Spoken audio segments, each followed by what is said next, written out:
So guys अब हम निकल चुके हैं अपने नेक्स्ट ट्रिप की और हम आए हैं जोधपुर। तो हम सबसे पहले विज़िट करेंगे उम्मीद भवन। तो मैं आपको लेकर चलती हूँ उम्मीद भवन की ओर। तो ये सफ़र थोड़ा सा इंटरेस्टिंग भी है और थोड़ा सा मतलब मैं आपको कहूँ तो हम आपको जो जोधपुर की हिस्ट्री है उसके बारे में बताएंगे कि जोधपुर में क्या है, कौन से भवन है। मतलब मुझे हिस्टोरिकल मॉन्यूमेंट्स के बारे में जानना बहुत पसंद है। सो अब हम आ चुके हैं उम्मीद भवन के अंदर। सो गाइज ये है उम्मीद भवन। तो मैं आपको इसके अंदर लेकर चलती हूँ और दिखाती हूँ इसके।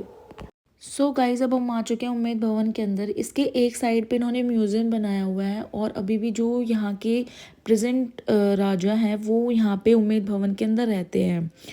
तो मैं आपको उम्मीद भवन के बारे में दिखाती हूँ कैसे क्या है। फिर हमने बाद में गाइड भी किया था ताकि वो हमें प्रॉपर डिटेल्स दे सके। ये उम्मीद भवन का पूरा स्ट्रक्चर है। उम्मीद भवन इस तरीके से कुछ दिखता है। तो आगे वाले एरिया में म्यूज़ियम है एंड बैक साइड जो पूरा एरिया है उसमें वो राजा अभी भी रहते हैं।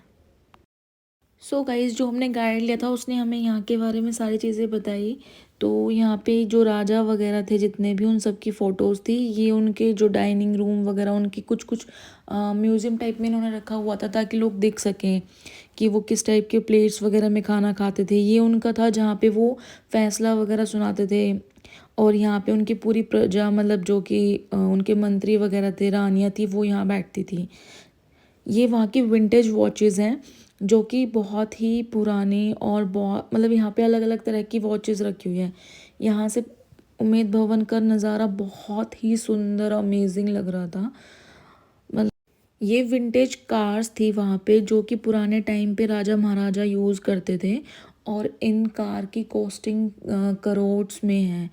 और मतलब बहुत ही यूनिक जो हम पुराने सीरियल्स वगैरह देखते थे राजा वगैरह के, उनमें वो जो कार में आते थे बिल्कुल वैसी कार थी। ये विंटेज कार्स थी।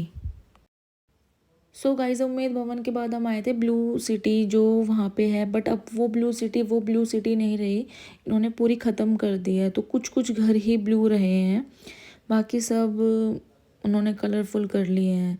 तो इसका भी अब इसके बाद हम जाते हैं, यहाँ पे एक लेक है, दो लेक है, एक बंद थी और एक ये थी। ये यहाँ पूरा मेहरानगढ़ फोर्ट तक जाती है लास्ट तक। तो यहाँ पे आप फ़ोटोज़ वगैरह क्लिक करा सकते हो, बहुत ही अच्छा व्यू था।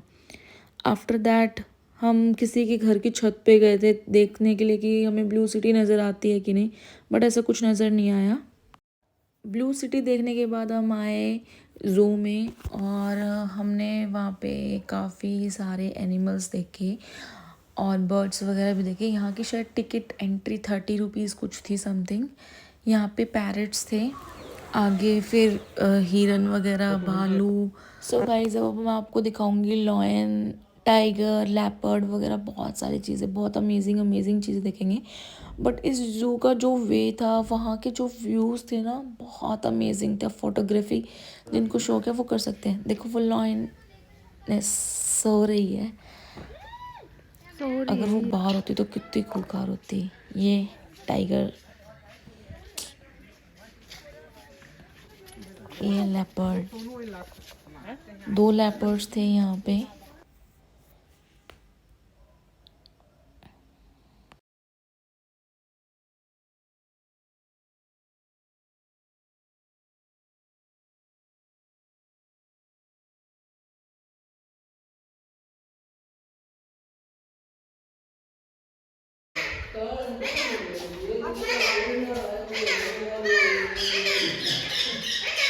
ज़ू देखने के बाद हम गए कायलाना लेक। यहाँ पे बोटिंग नहीं हो रही थी क्योंकि ज़्यादा लोग नहीं थे। सो गाइस अब हम आए हैं घंटा घर, इसको बोलते हैं घंटा घर। इसके अराउंड 5000 शॉप्स हैं और ये बहुत ही सुंदर अमेजिंग है फ़ोटोज़ के लिए। उसके बाद हम आए तूरजी का जालरा। ये है तूरजी का जालरा, इसका नाम है तूरजी का जालरा और ये बहुत ही पुराना है। उसके बाद हमने कुछ कैफ़ेज़ एक्सप्लोर किए, कुछ एंटिक्स कैफ़ेज़ थे वहाँ पे और ये कैफ़े बहुत ही यूनिक था। मुझे ये कैफ़े काफ़ी पसंद आया। और उसके बाद हमने ये वाला कैफ़े एक्सप्लोर किया था। ये बहुत ज़्यादा ऑसम था, मतलब लाइक एक छोटा पैलेस। सो गाइस आज हमारा सेकंड डे है और हम आए हैं मेहरानगढ़ फोर्ट। मेहरानगढ़ फोर्ट काफ़ी खूबसूरत है और बहुत बड़ा है, तो आपको इसको एक्सप्लोर करने में 2 से 3 घंटे आराम से लगेंगे, ज़्यादा भी लग सकते हैं अगर आप आराम से करते हैं तो। अब मैं आपको अंदर लेकर चलती हूँ और दिखाती हूँ। ये टिकट काउंटर है, यहाँ पे आपको 100 रुपीज़ पर पर्सन टिकट मिलती है। उसके अलावा जो यहाँ से आपको ब्लू सिटी पूरा नज़र आता है। अब हम अंदर चलते हैं मेहरानगढ़ फोर्ट के अंदर और मैं आपको और बहुत सारी चीज़ें दिखाती हूँ जो जो हमने मेहरानगढ़ फोर्ट के अंदर देखी।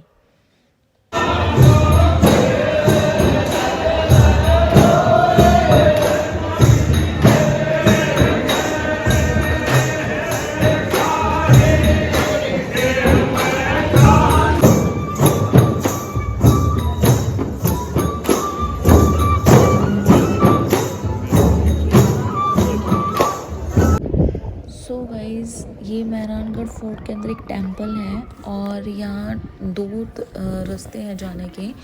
एक साइड से सिर्फ फीमेल्स जा सकती है और एक साइड से फीमेल्स एंड मेल्स दोनों जा सकते हैं।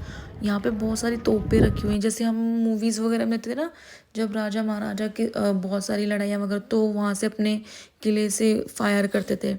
अब यहाँ से मैं जा रही हूँ बिकॉज़ यहाँ से फीमेल्स जा सकते हैं, दूसरे साइड से मेल्स एंड फीमेल्स दोनों जा सकते हैं। ये रास्ता थोड़ा शॉर्टकट पड़ता है टेंपल तक जाने के लिए और यहाँ से आपको पूरा ब्लू सिटी दिखाई देता है। बहुत ही अमेजिंग व्यू आता है यहाँ से। तो भी हम मंदिर की तरफ चलते हैं। सो देख रहे हो गाइस, यहाँ से पूरा ब्लू सिटी दिखाई देता है। Jodhpur is called a blue city और सन सिटी ऑल्सो। सो मुझे काफ़ी अच्छा व्यू लगा यहाँ का, बहुत ही औसम व्यू था और देख के मज़ा आ गया, जैसे आप कह सकते हो। अगर आप जोधपुर आ रहे हो तो इन प्लेसेस को कवर अप करना ना भूलना, क्योंकि बहुत ही अमेजिंग प्लेसेस हैं। अगर आपने ये सब नहीं देखा तो फिर जोधपुर आने का कोई फ़ायदा नहीं। सो गाइज़ मेहरानगढ़ फोर्ट में ये मेहरानगढ़ कैफ़े है, इसका नाम ही मेहरानगढ़ कैफ़े है। काफ़ी अच्छा था, यूनिक था, थोड़ा कॉस्टली था, बट ये दूसरा कैफ़े था, ये ठीक ठीक था और फूड भी ओके था यहाँ का।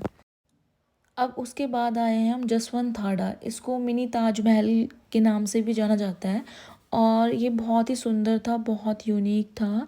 जैसे मुमताज़ की याद में ताजमहल बनवाया गया था, तो जो जसवंत थाड़ा है मिनी ताजमहल, वो जो यहाँ के राजा थे जोधपुर के, उनकी याद में बनवाया गया था। काफ़ी सुंदर है, एक बगीचा सा है और एक मिनी ताजमहल टाइप है जो पूरा संगमरमर के पत्थर से बना हुआ है, जैसे कि ताजमहल बना हुआ है, इसीलिए इसे मिनी ताजमहल भी कहते हैं। तो मैं आपको अंदर का व्यू दिखाती हूँ, बहुत अच्छा था और यहाँ पे ज़्यादातर फॉरेनर्स आए हुए थे।